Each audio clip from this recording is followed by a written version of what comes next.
तनवीर भाई, क्या लग रहा है आपको, क्या चांस है पाकिस्तान के अगेंस्ट न्यूजीलैंड? देखिए मेरे ख्याल में कंडीशन के हिसाब से देखें और जिस तरह हमारा स्पिन अटैक है उसको देखते हुए तो मुझे ऐसा लगता है कि एज अ पाकिस्तानी तो मैं कह सकता हूँ कि शायद ये एडवांटेज हमारे पास बहुत ज़्यादा है, क्योंकि अगर हम न्यूजीलैंड की बैटिंग को देखें, पाकिस्तान के अगेंस्ट बहुत अच्छी परफॉर्मेंसेस दी हुई हैं।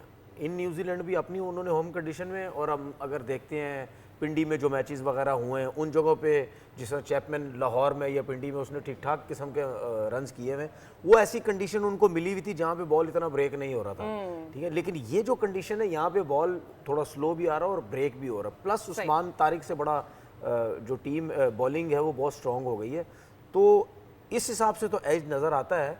लेकिन अगर आप ओवरऑल जिस तरह न्यूजीलैंड खेल रही है उसको भी हमने देखना ना, उसको देख के हमें लगता है कि शायद टफ टाइम होगा पाकिस्तान के लिए। राइट, इससे पहले अभी तक के वर्ल्ड कप से लेकर इस वर्ल्ड कप की अगर हम बात करते हैं, अभी तक New Zealand has not played in Sri Lanka, उनका पहला होगा, ओवरकास्ट भी है, so what do you think, क्या चांस है न्यूजीलैंड का?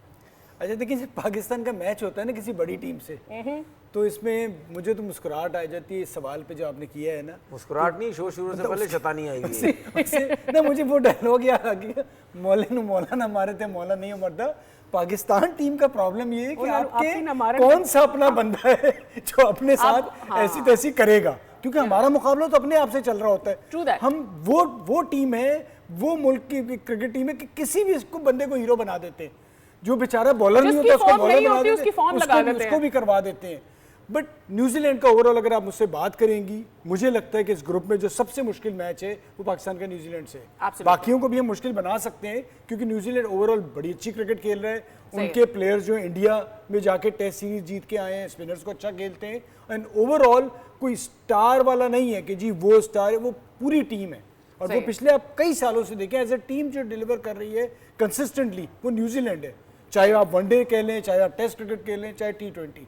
तो मुझे लगता है कि ये जितनी भी है ना, न्यूजीलैंड हो गया, ऑस्ट्रेलिया हो गया, इंग्लैंड हो गया, साउथ अफ्रीका हो गया, इन सब टीम से जो सबसे अच्छा स्पिन खेलता है वो न्यूजीलैंड ही खेलता है। हाँ जी, ठीक है। और न्यूजीलैंड बहुत दफ़ा हमारे साथ खेल चुका है, होम कंडीशन भी, अवे भी, सब खेल चुका है, तो उससे उनको आइडिया है और वो वर्किंग बड़े अच्छे तरीके से करते हैं। अच्छा, आप एक चीज़ ये देखें कि मैं कल परसों एक चीज़ सोच रहा था कि हमारी कंट्री में हम 25-25 करोड़ आवाम है हमारी कंट्री में, और वो 50-60 लाख की आवाम है, ठीक है। उसमें से जो मेरिट निकालते हैं, देख लो, वो 15 लड़के आजाद बनाए उन्होंने पूरी दुनिया में, ठीक है ना। अब आप सोचिए अगर उनकी 25 करोड़ की आवाम होती तो कैसा टैलेंट निकलता फिर।